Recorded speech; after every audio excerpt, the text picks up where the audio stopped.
Hello everyone, this is Bean from Benco Ag, and today we're going to talk about flow meters. These are the heart of our system, and they're the things we probably get the most questions about. So let's go through them.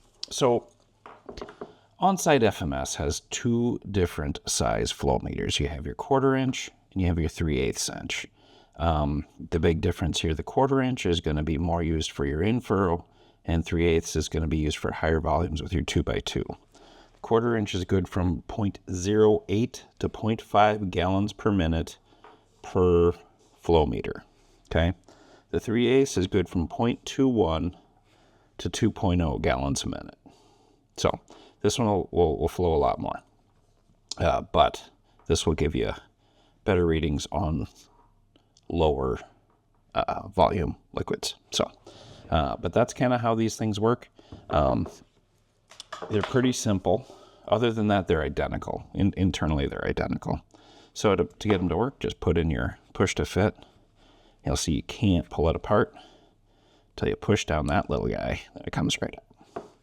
So that's how you hook them up. Pretty simple.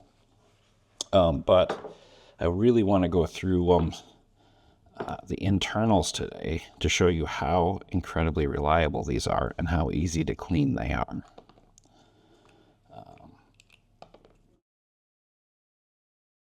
All right, so this is what they look like inside. Pretty simple.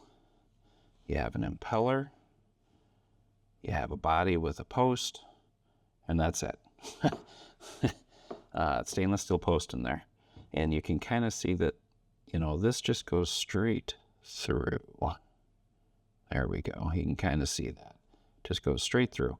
So you just have a hole with your two push to fits, and this just sits in the middle on this little post and spins. That's all there is to it. So you can see, that's it.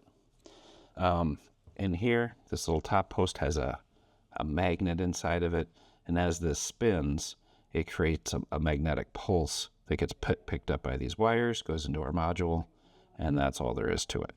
So pretty simple. And then this little O-ring here just keeps it from leaking. So as you can see, there's literally nothing to these things. So that's basically it. This is the Benco flow meter, available in 1/4 inch and 3/8 inch. And yeah, they're stupid reliable tech. Thanks for watching.